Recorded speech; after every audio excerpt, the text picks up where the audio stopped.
The following podcast is for informational purposes only. The contents of this podcast do not constitute tax, legal, or investment advice. Take responsibility for your own decisions, consult with the proper professionals, and do your own research. At the time, people were like, well, yeah, but what is this thing good for? Like, we would write papers and we would get responses from these academic reviewers. And I mean, academics don't usually demand something has like an immediate impact, but they were like, well, this seems like a hammer in search of a nail. Who's going to ever use this stuff? And then suddenly somebody had this idea that, wait a second, no, this is the thing that we can use it for. We can use it in the context of Web3.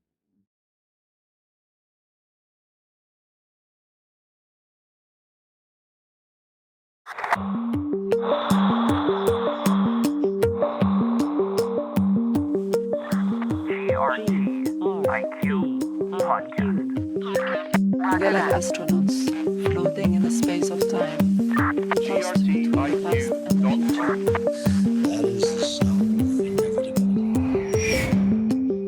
Welcome to the GRTiQ podcast. Today, I'm speaking with Riad Wahby, co-founder and CEO at Cubist, a company dedicated to enhancing security and simplifying key management for Web3 developers and businesses.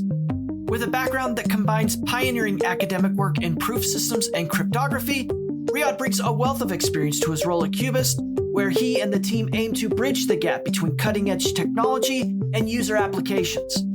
During our interview, Riad shares his interesting journey from growing up in Iowa to pursuing advanced studies both at MIT and Stanford, where he made some notable contributions to the field of cryptography.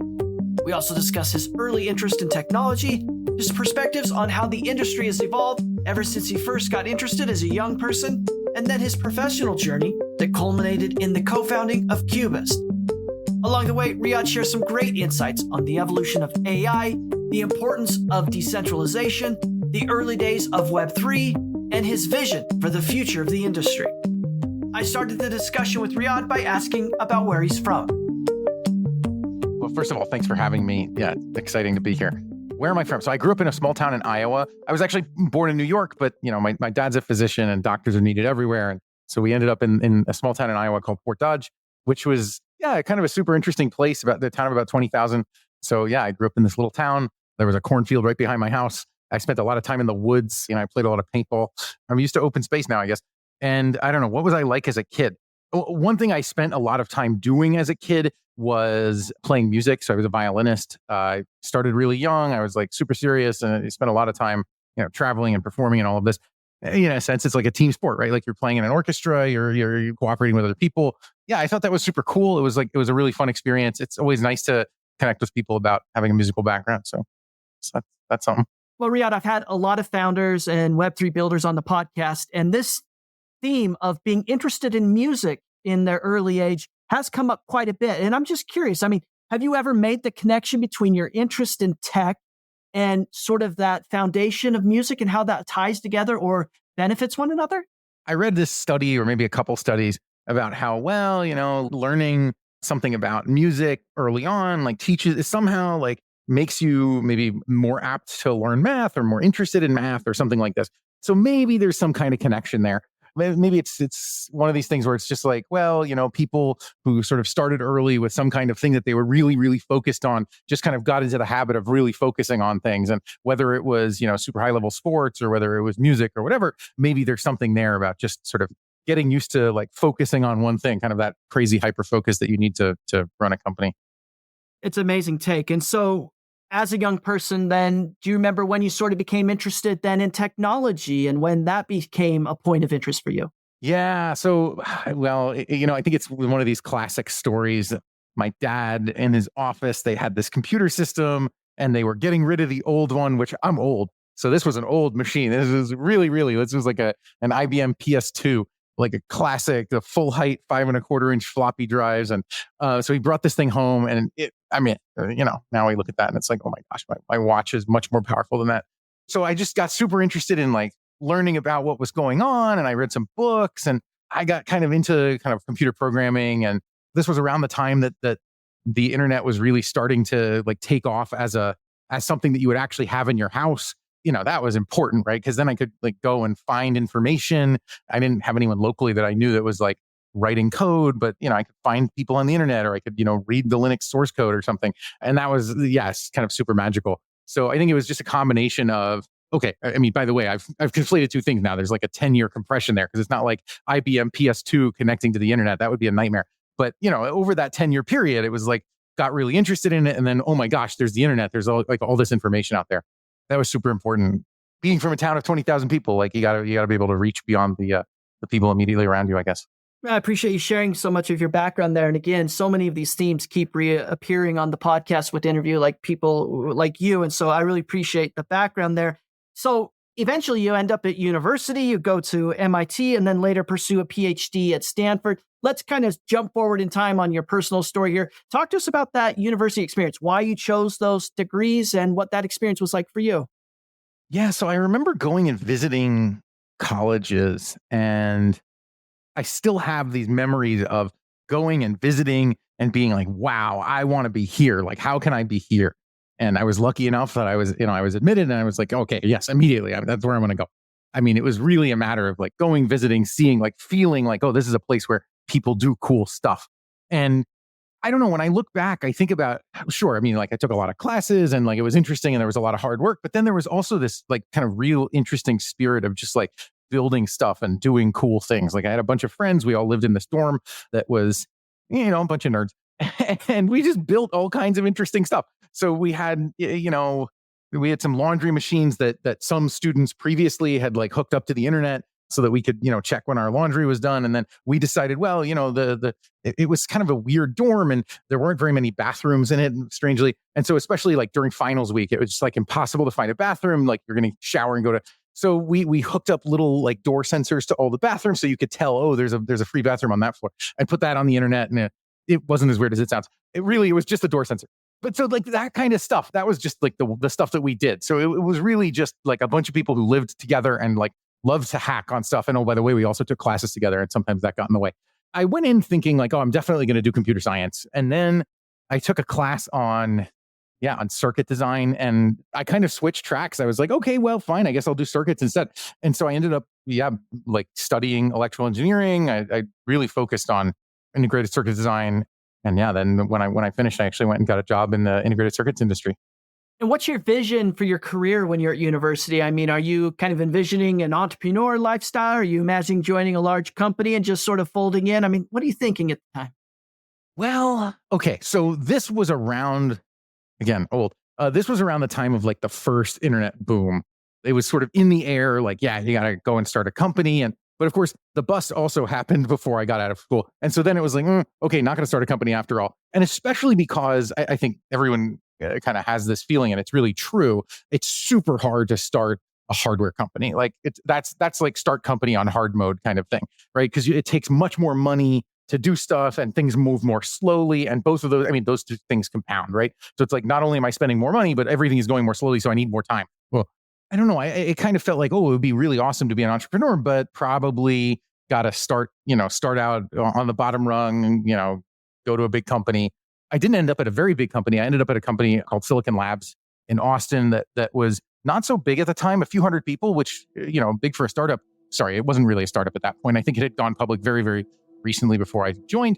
But still, it was like this small company. Everyone knew everyone. It was kind of a tight-knit family. And it was not like, being sort of an anonymous cog in the machine at all. So it was a cool thing. And in some sense, like way better than what a person could reasonably hope for if you're, just kind of going through the grind of like, okay, I want to crank out circuits. It's like normally like the expected result is, you end up kind of that anonymous cog in the machine, unfortunately. The GRTiQ podcast is made possible by a generous grant from the Graph Foundation. The Graph Grants program provides support for protocol infrastructure, tooling, dApps, subgraphs, and community building efforts. Learn more at thegraph.foundation. That's thegraph.foundation.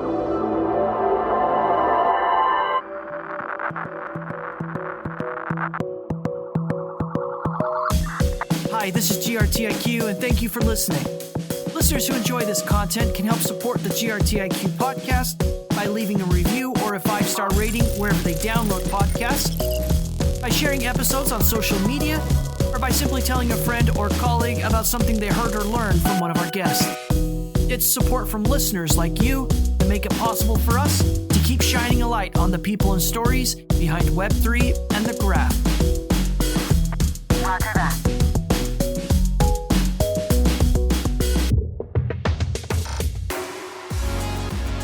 And I want to ask you these two follow-up questions, and you keep referencing your age. I've had other guests that are about your age, and I think I'm about your age on the podcast before, and you offer this really incredible perspective in my mind. And what that is the evolution of tech in the industry, because you got started at a time where a lot of our listeners maybe weren't as involved, and you've seen it evolve into kind of what we have today, which is this like incredible Web3 thing that we're all sort of trying to figure out. But also you were working on circuits. And again, being a non-technical person, I think what we've been able to do there, I'm thinking of Moore's Law and some of the things that kind of came out of the Andy Grove era, has been really remarkable. So with your vantage point of sort of being in on the front end and seeing where we are now, what has that ride been like? I mean, that's got to be remarkable. Yeah, it's kind of amazing to look back at how much, I mean, even in small ways, how much things have changed, right? Well, okay, a silly example. Like I was already like working at Silicon Labs for a few years before the iPhone came out. And up to that time, it was just like, yeah, sure, I had a flip phone or something, right? And then like, that's a sea change. That's like completely different, the way that people interact with technology, right? It went from like, yeah, I'll go back to my computer and do something, to like, now I have the computer with me all the time. And really, really, this was a huge change. And I think it's easy to forget just how big a change that was. Like when I look back at, I don't know, photos that I have from around that time, it's very clear that like something changed. Like before it was like, okay, if I happen to have a camera around, then I would, maybe there would be a photo of something. Afterwards, it's like, yeah, I don't know, everyone has a camera all the time. That's just how it is. You're posting stuff to Twitter or whatever. I guess Twitter comes later. And then there was this other sea change, which I guess, Twitter is related to, which was there was social media up to that point. Like, when I was a student, like just at the very tail end of being a student is when Facebook, like, you could register for a Facebook account, and only if you had an email address at a university or something. And so I had a Facebook account back then, and it seemed like, okay, well, this is interesting, but who cares? And then I kind of fell off of it, right? Like I saw some friends from high school, and then I got busy with work, and that was it. And I didn't use it for a long time. And then suddenly it was like this monster, right? And now you can barely imagine living without all of these sort of enormous social media companies. So like the entire landscape of just the way that we interact with the world and with each other has completely been rearranged, essentially by technology. Right. And then on top of that, like, okay, that's just the stuff that's kind of visible. But then there's also the kind of totally invisible stuff. Like, I don't know, when I was in college, the first computer that I had was a single processor. Eventually, I had like 2 physical processors to have 2 cores. And now it's just like, yeah, no, my machine has like 64 cores or something, right? Maybe not that many, but it's kind of amazing, like how different like the experience of being an engineer building applications is when that's your target for hardware, as opposed to, single processor, much simpler system, all of this sort of thing. There's this snowball effect, right? It's like the way that we interact with the world has changed. The way that as engineers, the way that we sort of provide content and information and, experiences to users has completely changed. I haven't even mentioned things like the rise of the cloud, which basically sort of enable this second and third wave of startups that are essentially sort of predicated on the fact that like almost everything you need to run a software startup, you can just get with the click of a button by like through a web browser, which is like completely crazy. Like if you were starting a startup in 1999, you were buying physical servers and setting them up. And like there was somebody who was like pushing RAM chips into motherboards, and like who's done that recently, right? So it's just everything is different. It's amazing how much like the world has just virtualized itself in the last 20 years. And so then how does somebody like you with that perspective make sense of AI and the emergence of AI? Because I've heard people say that the impact AI is going to have on the world is similar to what the internet did. But again, as a non-technical person, I sort of bundle AI with the internet. So I'm like, no, this is just another really cool thing. But how do you make sense of it? I hope that the emergence of these, large language models and really AI that like feels like it's something I can really interact with, right? Or that I can use in order to like do a task. I hope that will sort of significantly enhance the way that people sort of do stuff or really don't do stuff, right? It's like there's all this crap that I have to do in my life. That's just like the result of being alive. It's like, yeah, I got to do these things and I got to write some emails and I got to write like all of these things that are just sort of the necessary stuff, but it's not like interesting or fun or anything like that. It's just like, there it is. Right. And so to the extent that as individuals, we're able to automate away a lot of that, I think it's super interesting as a way of just sort of opening up potential. It's like, yeah, but I have better things to do. So why can't I do those things? Well, maybe now I can. As an individual, that's the thing that's going to be amazing. It's like, well, okay, so if we think about the iPhone example, it's like, well, I don't have a computer with me right now, but when I get back to my machine, I'll send you an email versus like, no, I have it here. And by the way, probably I'm sending you like a signal message or something instead of an email, but like, it's just something has sped up a little bit. And now instead it's like, well, I have these tasks that I have to do that I have to sort of clear out of the way every day. No, now like those tasks can be cleared out of the way for me. And that's amazing, right? That's just like accelerating us as people. I think on the other side of that, like we have to recognize that there is also a lot of potential for upheaval in the sense that there are plenty of jobs that at least, if the project of building AI that is sort of near human level intelligence, or at least able to carry out certain like previously human only tasks, like if that's a successful project, it also means that the people whose jobs were previously doing those tasks now have to find new jobs. And I think that's good and bad. Obviously, it's bad for the people who are losing their jobs, at least in the near term. And we hope that it can become good in the sense that like these people can do things that are more productive and, couldn't easily be automated away. But we have to hope that that's the case, right? I think if you talk to somebody whose job is, writing books or whose job is, making art, like visual art, they have a very different perspective, which is, well, yeah, it's not just that AI is doing useless stuff. It's also doing the stuff that I do that's sort of personally meaningful and very useful, but which on a commercial basis, maybe it's more efficient to let the computer do it, right? So, I think we're gonna see good and bad. As with many of these things, the internet is the same way, and my iPhone is the same way. I'm hooked to my employer no matter what, or I guess I'm the person who's doing the hooking. I guess I hope my employees don't feel that way. There's good, there's bad, but I think there will be significant change no matter what. When I was preparing for this interview and doing some research on you, I started thinking immediately of my interviews with Merrick over at Cello and Sam Williams over at Arweave, because they were doing some really incredible PhD work and almost seemed like they were on an academic track more than sort of a private sector track. And so if you don't mind, can you just talk to us a little bit about your PhD work at Stanford and some of the cool things you were working on as it relates to proof systems? Okay, this was kind of a weird, completely unexpected thing. I was in Austin, still working at Silicon Labs. I, became friends with a person. His name is Mike Wallfish. He's a professor at NYU now. He was at the time a professor at UT Austin. We just became friends over beer and ping pong. And he was working on this stuff. He was like, this is amazing. You have to see this stuff. It's so cool. And he was working on these things called proof systems. And okay, what is a proof system? Okay, he told me about it. I read some papers. I was like, yeah, that's pretty cool. He said, what you should do is you should quit your job and become a PhD student. And I was like, you're crazy because I own a house. I am certainly not going to do that. I couldn't pay my mortgage. Although now in retrospect, my mortgage was criminally cheap. But anyhow, I said, no, there's no way. But I did keep reading the papers because they were so cool. Right. And, around the same time, actually slightly earlier, I had become aware of, the existence of cryptocurrencies.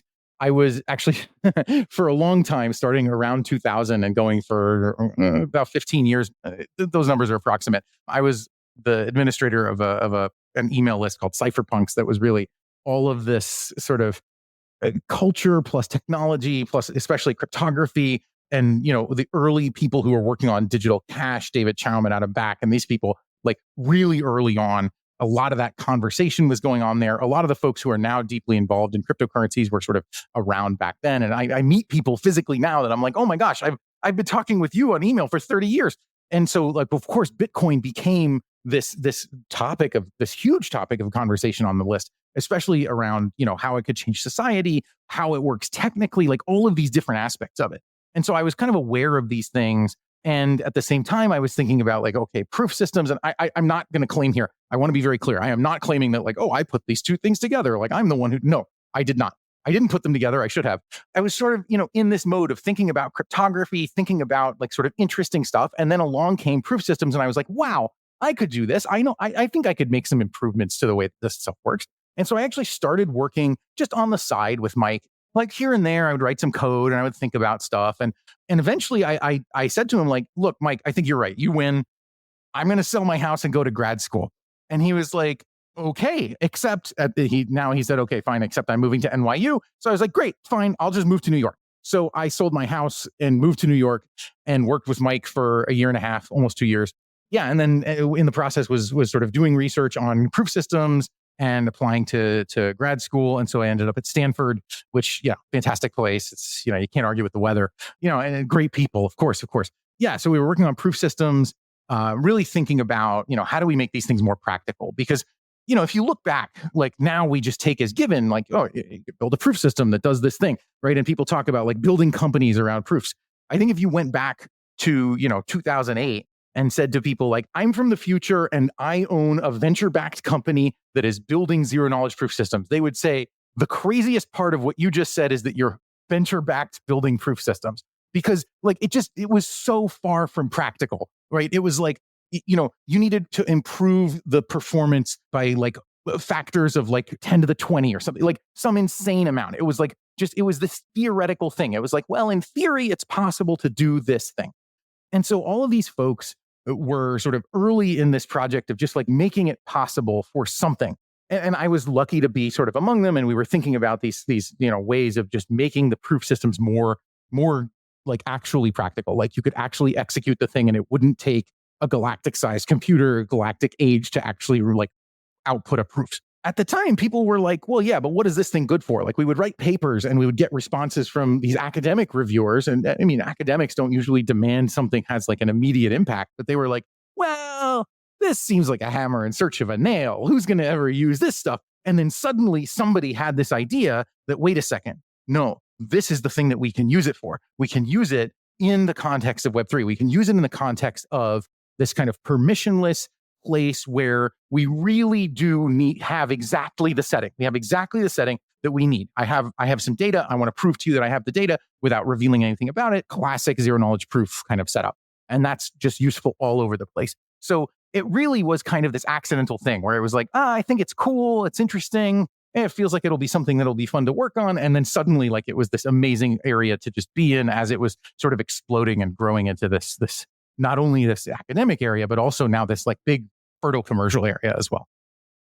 It's amazing background and some pioneering work on stuff that we do, as you said, sort of take for granted now. So I appreciate you breaking that down. A couple follow-up questions. So when you think about Web3 and the emergence of Web3, how do you place it? I mean, I ask this question usually like this. I say, is it a revolution against the sins of Web 2? Is it a natural evolutionary step in the progress of sort of how a species develops technology? I'm also kind of hearing in your story and some of the work you've done, maybe this thread of like, it's the place in which we can do these novel things that we knew about that we couldn't do before. So how do you think about that? I think it's really all of those. I think Web3 is actually multiple sort of simultaneous waves crashing. So, I mean, the earliest ones, as I said, like my perspective on the very early days was, through the lens of the discussion happening on the Cypherpunk's mailing list, where it was really, folks talking about censorship resistance and, money that's not tied to a government. And, because there was this very this strain of technology will free us from, the constraints of, fallible governments or whatever it is. I don't know if it was quite explicitly that anarchist in all cases, but so the idea that you could build money that wasn't reliant effectively on a military to produce the value of the money was sort of very interesting to these folks, right? Like technology is enough, right?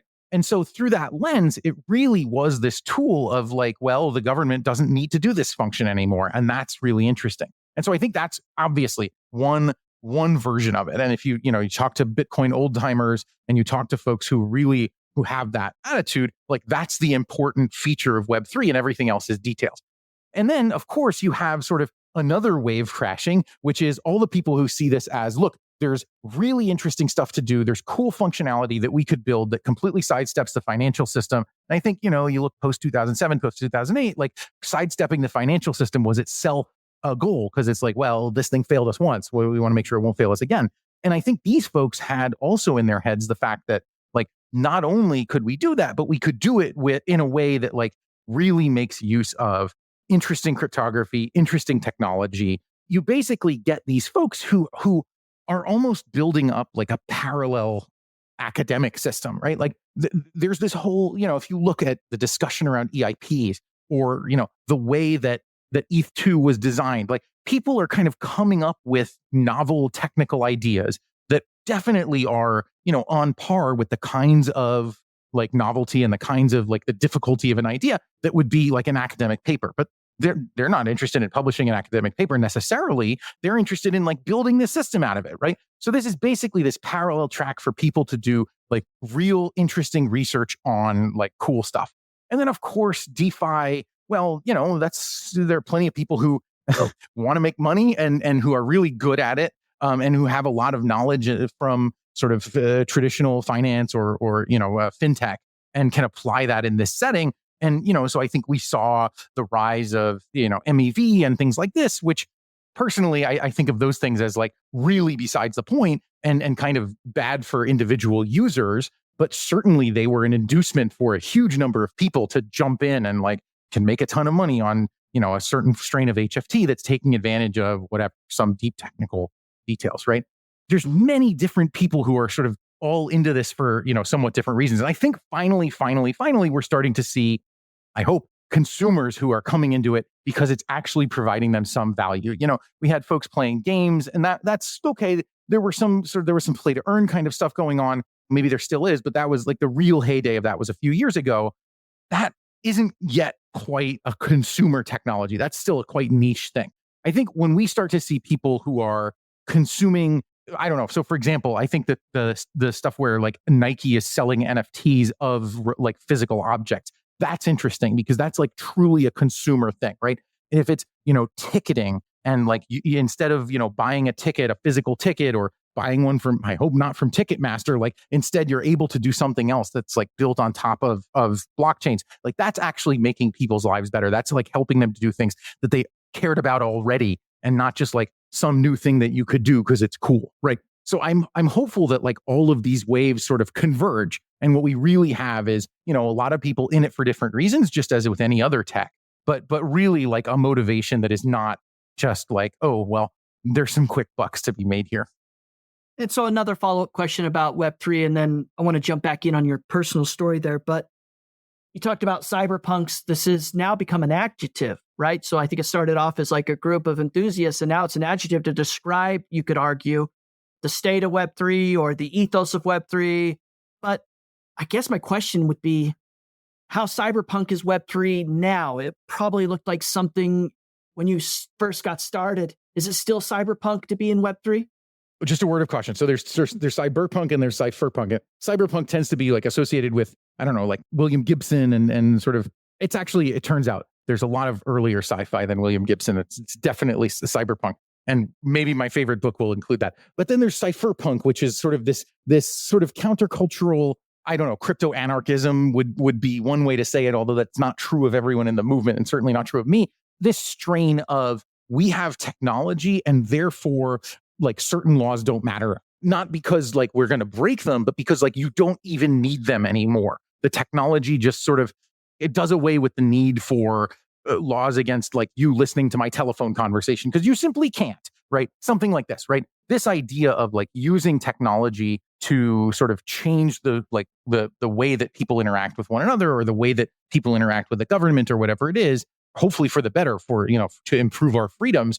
That really is kind of the core of the cypherpunks. And Tim May was sort of one of the founding thinkers in the like early cypherpunk movement. He wrote this Cypherpunk manifesto.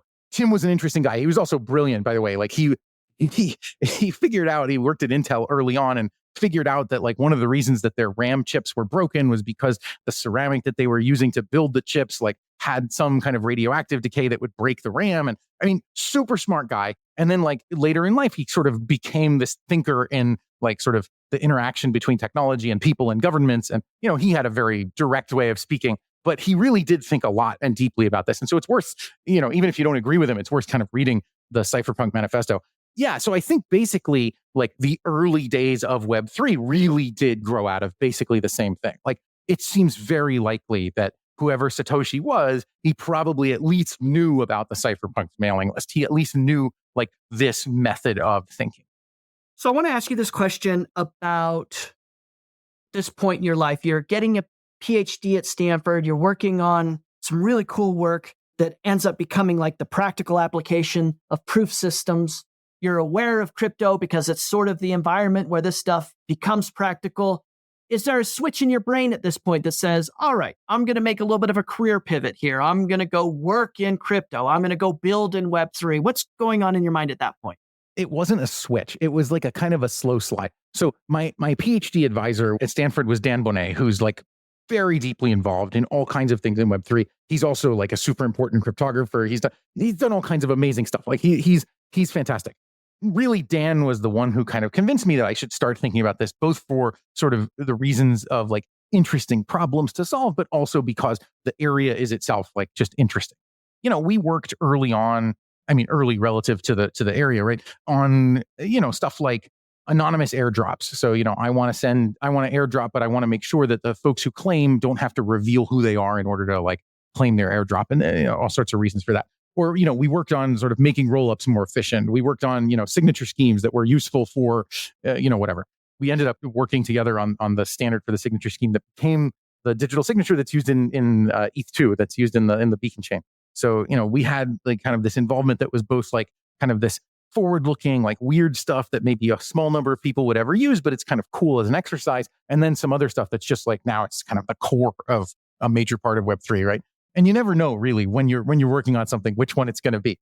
In the midst of working on these things, I ended up, working with some folks who were at the time at Algorand, and we were working on, actually, this was when we were working on the signature scheme. We were working on some like kind of low-level technical pieces, like technical machinery for the signature scheme.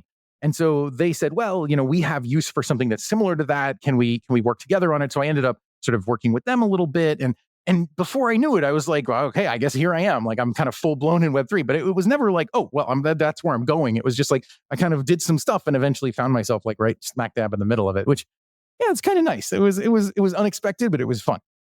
So we're going to turn our attention in a moment here to Cubist. But before we do, I do want to ask and at least notify our listeners that you're still in academia. So despite, this strong pedigree and this PhD and all these cool things, you have never really left. You're still teaching. What can you tell us about what you're teaching? You're at Carnegie Mellon and kind of the state of your academic career.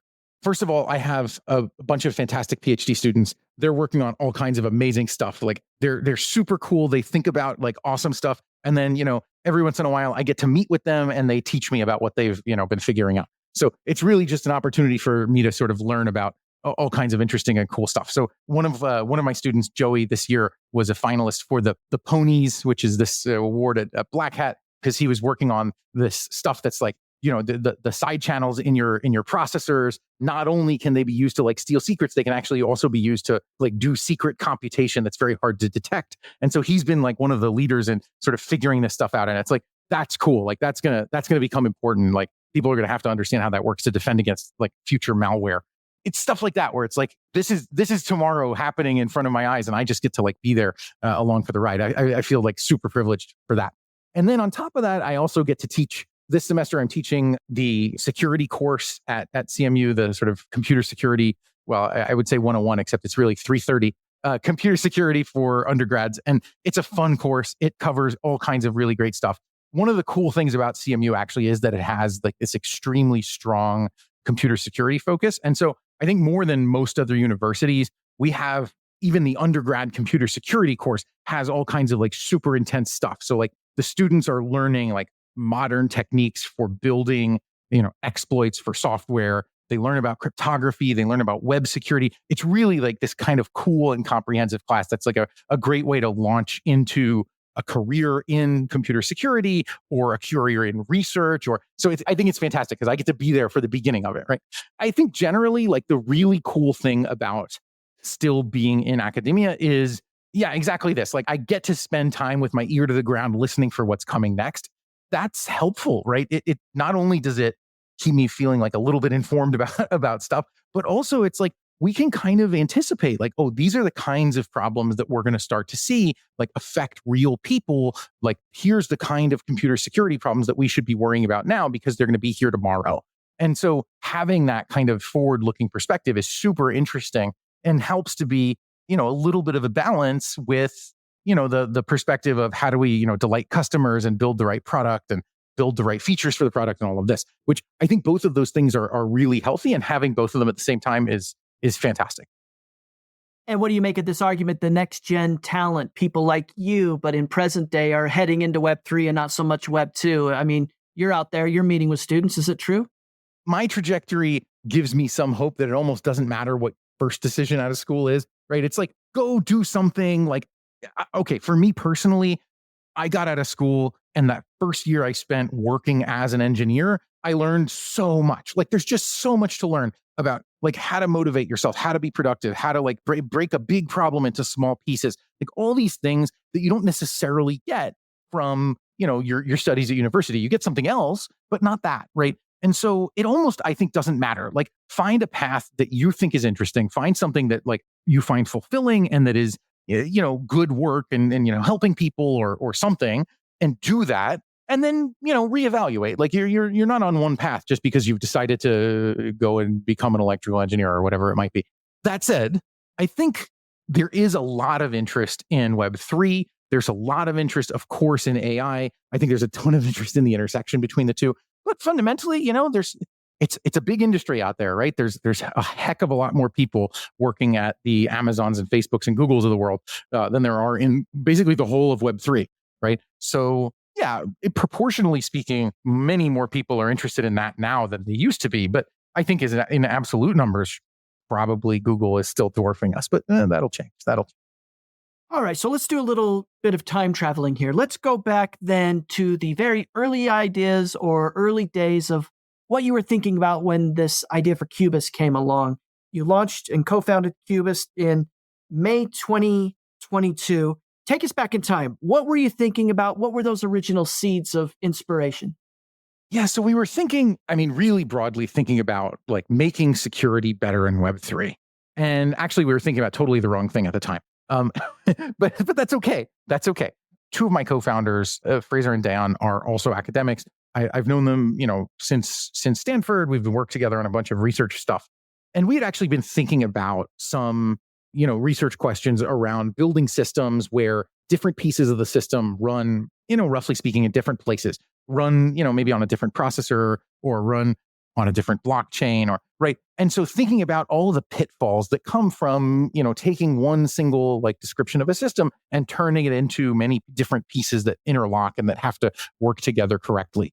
And so what we were actually thinking about was, can we build a system or a method for building these kinds of software artifacts where, the programmer just has an easier time getting things right, has an easier time just sort of developing the whole thing more quickly. And that sounds really abstract, but here's concretely, it's like this. Look, when I build an application in Web3 nowadays, I don't just build on one chain, right? Probably I have like some pieces of it running on one chain, some pieces of it running on another chain. I have to make them communicate with one another. I have to make sure that communication works well together, that I don't, basically, if we look at the history of hacks over the last few years, many of them, I dare say most of them, I'm not quite sure, maybe I'm wrong about that, but certainly a large number of them come from essentially the cracks between different chains, the ways that like different pieces of software don't quite line up. And so there's some mismatch in expectations, and oops, that's enough for an attacker to get in. So this is the kind of thing that we started out really attacking. I mentioned two of my co-founders. My third co-founder, there are four of us in total, is our business savior, our mind, Anne. And she knows how to actually build a product. And so what she said was, okay, great. Well, you can build this thing, but let's see if anybody cares about it. It was a good question. So we built something and we took it to people and they said, well, that's really cool, but I have worse problems than that I need solved first. And the thing that they told us over and over again was that this small piece that we had just kind of mentioned as a side effect was actually the thing that they really wanted. And the thing that we mentioned as a side effect was, well, when you're deploying your software, you want to have like a sane way of testing and building and automatically deploying. And so there's going to be this key management piece of the system that's able to sort of automatically do this stuff for you. And, the rest of your system will just kind of hook into that in a nice way. And they said, oh, well, what I actually care about is the key management piece, because like that's the problem that I really have today. And so basically the journey was all about being wrong, except Anne, who was right, to say, go talk to customers. And the customers told us what was correct, which was they really, really just needed key management. And we heard all kinds of like awful stories about like Christmas is canceled because the keys need to be recovered, or I worked at a company and then I left and only realized 6 months later that I had all the keys on my laptop still. And like all this kind of crazy stuff that was going on because people were sort of, building these kind of key management systems ad hoc. And we said, well, this is kind of exactly the kinds of thing that we know how to build, right? Like I work in cryptography, Fraser and Dayon work in like software security and correctness and verification. And, so this is like, how do we build a system that handles cryptographic keys correctly, that, gives high performance, that basically lets you as a developer sort of not worry about anything except like the API interface. And that's what we've built. So our system really is about sort of making your life easier for managing all of those cryptographic secrets that you absolutely need in order to interact with Web3. And the name, where does the name come from? Do you remember? Yeah, we were having a conversation. We were trying to figure it out, like, what should we call ourselves? And somebody came up, somebody said like, oh, well, it would be cool if it were like Picasso or something. And we were like, that's definitely taken 100 times over. Somebody else suggested another artist. And finally someone was like, wait a second, what if we just said Cubist? Like, we were naming like basically cubists or proto-cubists. Like I think Chagall came up or something. And so we were like, oh, maybe that one's available. And it turns out that it was available and we really like it. Like this idea of sort of taking things apart and reimagining them put together in a different way, which I think was kind of the inspiration for thinking of Picasso and that sort of thing in the first place. So we really kind of identify with this notion of like, well, your perspective on things should be one of like disassembling and reassembling and like understanding the pieces differently. And so that was how we ended up with Cubist. So as you mentioned, and again, not an unfamiliar theme with guests on the podcast, you started off with this thesis about security and you landed on key management, which is what you're currently still working on. Let's build some context, and mostly for maybe non-technical listeners, why is key management still, a problem in Web3? And how does it sort of relate to crossing this chasm, maybe ushering in the next sort of inflow of users? Yeah, that's a fantastic question. And it really does actually wrap up a bunch of different things. So, okay, the simplest possible answer to the first part, why is key management important? The simplest answer is basically everything that you do in Web3, you speak through a key, right? It's like, if I want to send a transaction, how do I do that? Well, I have this special key and I sign the transaction with it and I send the transaction to the chain and then, okay. Basically everything that you want to do is mediated by a key. And so what this means is like every function in your, like if you are a Web3 company, right? That means your operations are going through Web3. Maybe you're paying your employees. Maybe you have accounts receivable. You're issuing NFTs as part of your business, like as part of your application, whatever it is. All of that is keys, right? All of that is key management. So usually what we've seen in like companies that have grown up from, small and then got bigger and successful and is basically like the sort of strategy for managing keys was just sort of grown organically. And so, that usually means, well, there are some warts, right? So, if it's just two people sitting around a table, maybe the fact that they have like a couple ledgers and that's all is enough, right? But at some point, like you have a pile of ledgers and you dig through them for the right one, and that doesn't get the job done, right? And like if your company's operations are bottlenecked on the person who's like rummaging in the pile of ledgers or the person who has the secret key laptop, don't do that. That's a bad idea. That's actually like a serious problem for your ability to operate as a company. Like your company is a machine, right? It's a machine for turning like worker productivity into money. And the machine has to like do stuff. It has to like pay people and receive payments and produce a product and right, all of these things. And all of that machinery in Web3 is mediated by keys, right? Which means if your key management is bad, your company is fundamentally inefficient. This is like the reason that like as Web3 people, we need to be thinking about this. But that's true also for end users. And that's why the second part of your question really resonated with me. Because like if I'm a new user in Web3, like, okay, what do I want to do? What I want to do is I want to go and buy an NFT, or I want to go and like trade my, ETH for whatever, for Solana or whatever, right? All of those things require a signature, but I'm just a person. I just want to do something, right? I don't know about cryptography and the different key formats that Ethereum uses versus Solana, and the fact that, well, okay, like all of this stuff is just like details, and it's not details that the user actually needs to understand for the most part. Now, I'm all for people diving in to the maximum level of detail, but I'm not all for requiring everyone to dive into the maximum level of detail. There's a big difference, right? And so like, I think about it this way. Like if I can build a product that like my dad is happy using, then like he doesn't care about like digital signatures. I've tried. It doesn't work, but he does care about like whatever the application is, right? He's like, well, I want to like go, mess around with meme coins or something. I don't know. Maybe he does, maybe he doesn't. To me, it's like, get the barriers out of the way. And I think we like in Web3 in general, we tend to we trip over our own feet here a little bit. And I think the reason, I've thought about this a lot, like, why do we do this? I think there are a few reasons, but the main one is all of us, the people who are already here, we're all like diehard bleeding edge fanatics, right? We're like, we've learned all this stuff. Like I spent so much time reading these Medium articles and digging through blogs and chats and all of this stuff. Like I've spent so much time learning this that other people should learn it too. Well, that's the wrong attitude. That's like, well, we got to haze everyone who comes in. I mean, it's a common attitude, but it's not a good one, right? It's not like one that's going to actually get people in the door. The other part of it, of course, is I've spent all this time learning this stuff. I've spent all this time steeped in it. I think about it every day.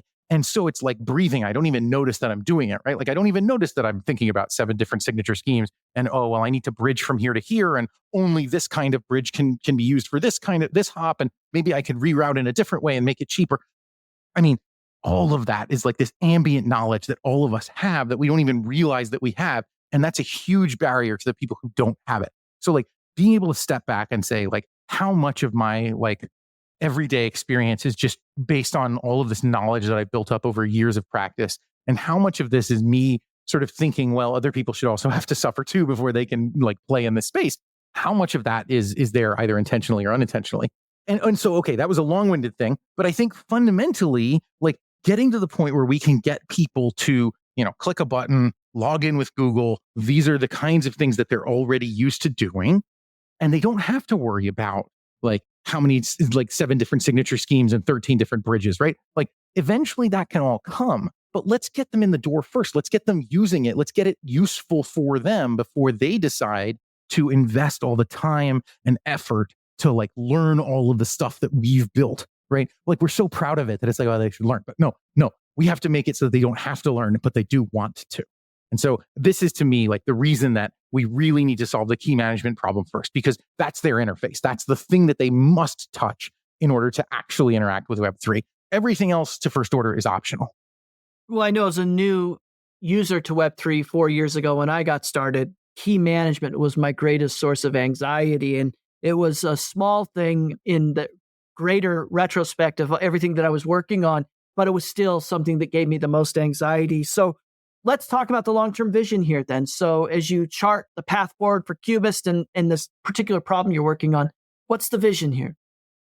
Well, I think there are a couple different things. So my previous answer, you kind of saw, I kind of separated the universe into like these kind of 2 different camps, right? One is like, if I'm a new user or just a user, forget about new. If I'm somebody who wants to interact with Web3 as a person, like I need to have a reasonable user interface. And by the way, not just one that I can understand, one that also helps me stay safe, encourages me to do the safe things, and maybe subtly discourages me from doing the unsafe things. Not saying you can't do stuff, but saying, hey, maybe this way would be better, or maybe that's a scam, right? Like helping me to discover information like that. I think that is super important. And then on the other side, for businesses, for people who are, interacting with brand new protocols, making that like fundamentally safer and fundamentally easier. So as an example, in the last few months, there's been a huge amount of activity around sort of Bitcoin staking, Babylon, like all of this, right? And if you dig into it, and I couldn't help myself, I dug into it. Like it's super complicated. It's really cool and interesting, but also it's really hard to get right. And so we actually spent a lot of time building an API that makes it much, much easier to get it right and harder to get it wrong, right? So like, this is the kind of thing that I think is really important. Like every new technology, there's like sort of rough edges to it. There's a time when it's sort of getting the bugs shaken out. Then, eventually we hope that people will be able to use it and to sort of interact with it in a way that, is fundamentally safe and like sort of fundamentally good in terms of developer productivity. Getting from point A to point B is really about investing in tooling. And for us, that means the tooling around managing keys. So if you're running a Babylon validator, you need a bunch of stuff, like you're running infrastructure. we can make that infrastructure easier, right? The same is true. We have folks running Ethereum LSTs. Same thing. Like we build tooling that makes your infrastructure easier to run. The same thing for people who are, selling a wallet as a service. Like if you're using our backend to do this, like your wallet is basically, if you have a wallet product, you have like a consumer facing thing and we're your backend, like we just give you a bunch of stuff that we've already thought through that's already sort of secure, like out of the box, right? Getting to the point where this kind of thing just exists for all of the functionality and all the things that we want in Web3 is super important because that makes the developers more productive and it makes the end users happier. And so I think that getting to that point where like the distance between an idea and a product is as short as possible. And the security, interface to the world is as small and as secure as possible, right? Like all of these things that's what we're striving for in Web3. And we're getting there. We're not there yet. But to me, that's like, we'll know when we've arrived when like it's as easy to start a new product in Web3 as it is to like go to AWS and like, okay, I need Elastic Beanstalk and I need like this kind of, network security and I need like DNS and I like all these things. I can just push like a button on a menu. There's nothing like that in Web3 right now. We're getting closer. And some of our customers are building really cool stuff that looks a lot like that. But that to me is when we will really like start to get this flywheel moving faster and faster and faster. And so for listeners that are curious about what you're building there, the community at Cubist, what's a good way to sort of get started and learn more and kick the tires? Come visit us at cubist.dev. Feel free to ping me or send an email at hello@cubist.dev. Ping me on Telegram. I'm Quantum, spelled funny, Kwantam. We're always happy to talk. We would love to hear about the problems that you're facing and talk about how we could help. So I want to ask you just a couple final questions, and then I'm going to ask you the GRTiQ 10. Longtime listeners of the podcast know I ask these 10 questions each week of every guest of the podcast. They're a lot of fun. Let us get to know you a little bit better and learn some things. So the first one, as we kind of end here, is as you think about Web3 and the thing you're building with Cubist and key management, how does this puzzle piece of decentralization fit into all of this? And what is sort of the philosophy there on how important that is? Yeah, so I think that decentralization is like a super important aspect of a lot of the systems that we're building in Web3, right? Like a lot of what we're trying to do as a community is build systems where the people that it's not just that I have to trust one person or this whole thing breaks down, right? It's, I know that like there are all these people that I'm interacting with and there's some incentive set up such that I can, trust some subset of them and that's good enough. And so I think to me, decentralization is sort of another tool in the security arsenal. It's the one that lets me like sort of build systems that like govern interaction between people, not just between computers, and set things up so that the other people I have to rely on are actually going to act correctly. So yeah, this is like one of the most important and interesting aspects of Web3 is the fact that we have not just cryptography, not just networking and computation and all of this. We also have this sort of economics. What's the term? This sort of algorithmic game theory kind of perspective on things. And that's fundamentally like decentralization is where that comes in. And basically this is about like setting up the incentives such that like the people in the system will behave in a sane way that will like allow us to sort of work together productively, even if we don't actually trust one another. And I want to ask you this question about entrepreneurship. So you're clearly a very brilliant guy. You've done some really great stuff in tech. You've got this background in music. So you're able to break things down. And you've already said a couple times that that's probably a lens you use pretty frequently, breaking things down into smaller pieces. So if we apply all of that to this idea of entrepreneurship, what have you learned about entrepreneurship that you could share with us?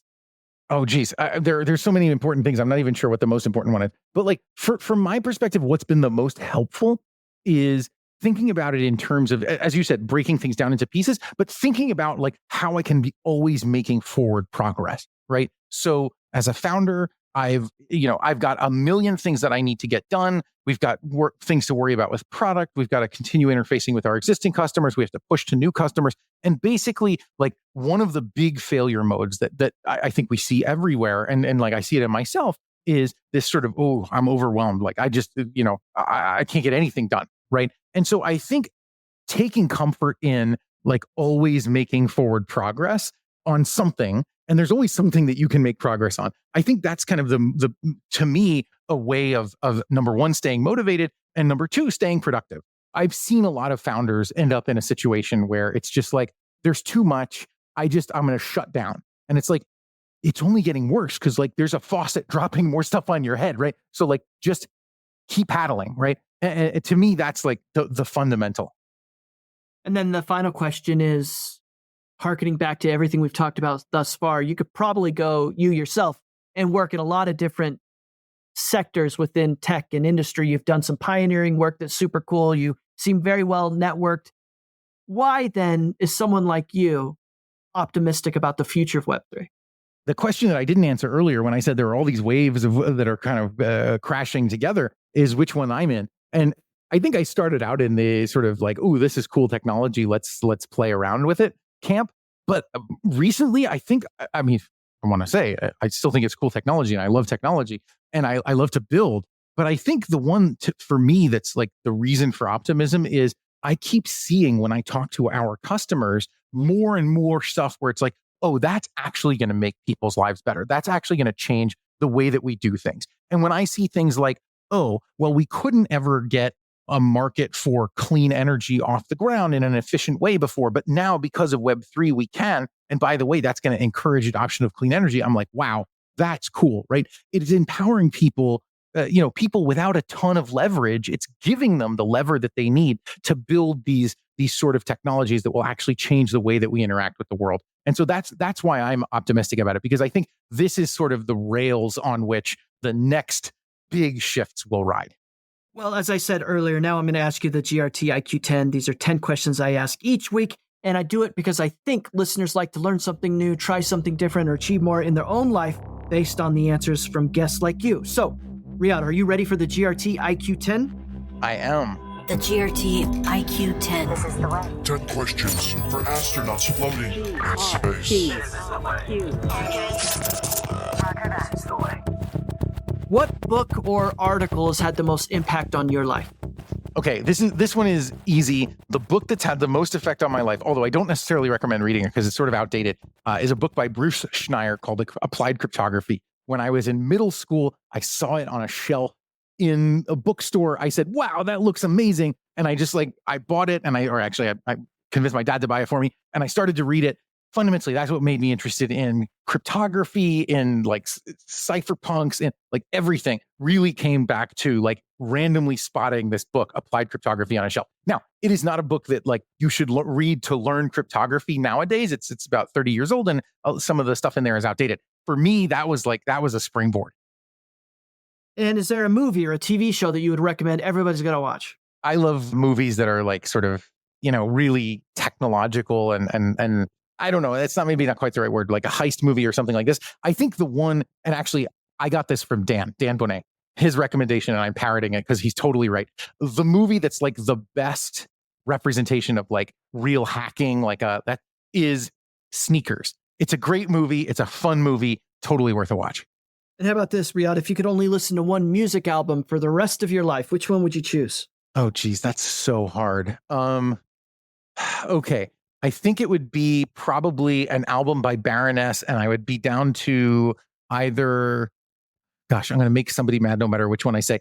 Let's say I'm going to go with the Purple album by Baroness. A fantastic album. Yeah, strangely, it was produced by a guy who had previously produced a bunch of music with the Flaming Lips.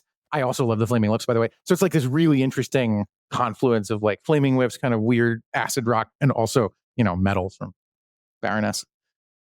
And what's the best advice someone's ever given to you? Oh, wow. 2 words, be careful. So, okay, my dad was a surgeon and he, very, very, very like meticulous. I think from him, I learned that like, there's always time to slow down and like get something right. In his words, it was always just, hey, be careful with that. But really taking that attitude of like actually thinking through things, actually like trying to get something right. And yeah, being careful. It's to me, like I try to live my life that way. And how about this one? What's one thing you've learned in your life that you don't think most other people have learned or know quite yet? Oh, okay. This one's silly. When I was working at Silicon Labs, the first product line that I worked on was for landline telephony, which nobody remembers anymore, but was basically the phone company's end of a telephone line, like the thing that actually controls your telephone line. And so since I was working on these chips that were doing this, like there's all these specifications that have grown up. Like if you take a phone from now a phone from like 100 years ago and plug it into the wall now, it still works, right? Because like we still use basically the same standard. I have a deep and like kind of unreasonable knowledge of the Bell-Core telephone standards, which is, I don't recommend anyone else learn that, but that one comes to mind. Amazing. And how about this one? What's the best life hack you've discovered for yourself? Okay, the one that I use really frequently is I frequently find myself like, I have a million things to do. I got to get something done. And I frequently find myself like distracted by everything else, from the thing I'm currently trying to do. And at least for me, one thing that works really well is putting on an album, maybe Purple by Baroness, but something else too. Maybe something about the Flame of Lips. Put on some music as a way of just like forcing myself into that like focus mode. Basically anything I can do to manufacture that flow mode, I find myself like immediately able to get more work done. And for me, it's like music. It really, I can kick myself into flow that way. And then based on your own life experiences and observations, what's the one habit or characteristic that you think's best explains how people find success in life? Being stubborn. I see this in my PhD students a lot. One of the things that I see developing in students as they sort of, they navigate the system, they have to, submit papers to conferences or journals, they get rejected. And like just being sort of resilient to that and stubborn and knowing like, yeah, people didn't like this, but it's not because it's a bad idea. It's because I said it wrong. Let's try again. Or, this didn't work. Let's debug it. Let's figure out why. It's not because it's fundamentally broken. It's because there's something small about it that we can fix. So just like having that sort of willingness to bash your head against the wall, but really just sort of having confidence that if you do, you'll make some progress. And then Riad, the final three questions are complete the sentence type questions. So the first one is, the thing that most excites me about the future of Web3 is? The users. We're going to actually have real applications that'll pull in real users, and we'll know that it's happening when there are sort of regular people on the street who are like, oh, I'm using Web3 for X, where X is something that's like actually real, like buying concert tickets or sporting events tickets or, whatever it might be. And how about this one? If you're on X, again, I always call it Twitter, you should be following William Gibson. His handle is Great Dismal, which I think is a reference to a swamp. He's a fantastic follow on Twitter. He writes cool, interesting stuff. He himself follows cool and interesting people. He's a great writer. Yeah, he's a great follow. And then finally, Riad, the final question is, I'm happiest when? I think the answer to this is writing code.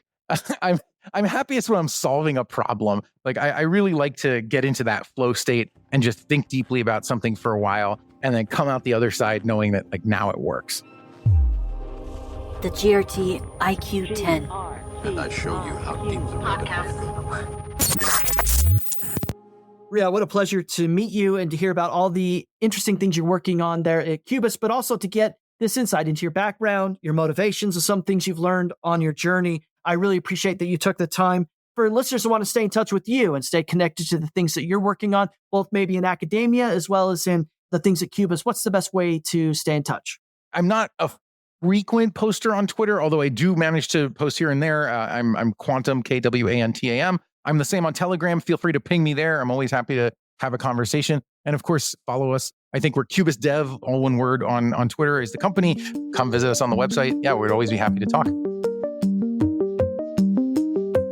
This has been a production of the GRTiQ podcast. For more information, including detailed show notes, visit grtiq.com/podcast.